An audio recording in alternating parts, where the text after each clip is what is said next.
name's Corey Beaton, I'm 23 and I'm a young volunteer who lives in Inverclyde.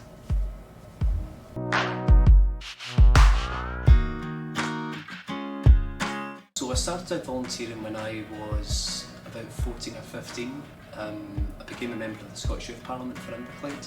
I was in that post for 2 years, and then I started volunteering with Argyle Hospice, who supported my mum when she wasn't very well. Then went back to becoming MSYP, and then when that finished, I then became a trustee for Inverclyde Community Fund, and from then up till now, I've been volunteering with Safe Harbour Inverclyde, which is also based in Blackhall.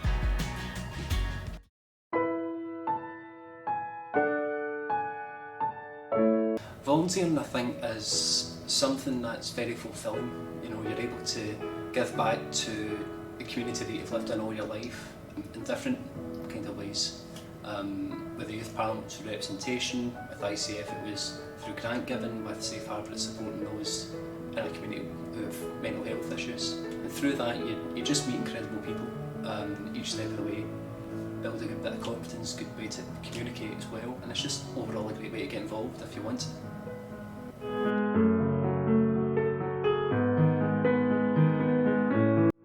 Overall, for volunteering, the one thing that anyone gets out of it most of all would be confidence. You know, confidence in getting involved with anything, really. Confidence to meet and make new friends because of that. You're able to communicate, I think, in a lot of different ways about a lot of different issues. But I think overall you find more of a long-term purpose for what you'd like to get involved in, either as a career, as education, as further volunteering. You know, you find different ways of involving yourself by just being exposed to them. You know, I've always lived by the maxim, change nothing, nothing changes. And by being involved to change something, you're doing a bit of good somewhere and somewhere.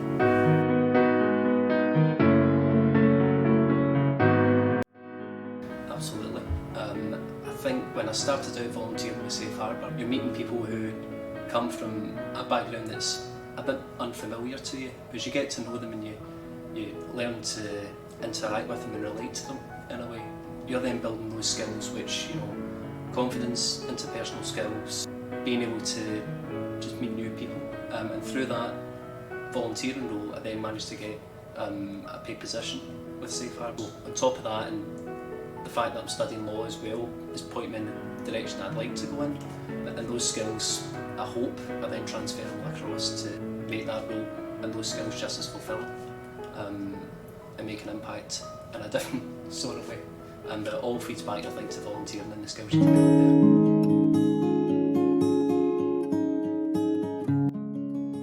Communication, team working, being able to be creative and think outside the box. Those interpersonal skills I think are key for any position, you know, volunteering or employment or otherwise.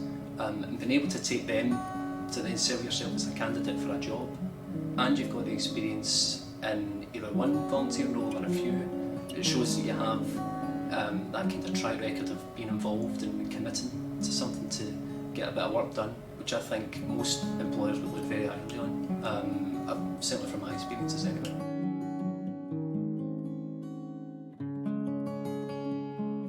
So the Saltire Awards and their purpose is to recognise, celebrate and encourage volunteering within the local communities. The Scottish Government's way of making sure of that. There are 4 levels with the Saltire Award. To be an ambassador you need to reach the Ascent level, which I think is between 50, 100 and 500 hours of volunteering. All your certificates are signed by Scottish Government ministers, mine was by the First Minister.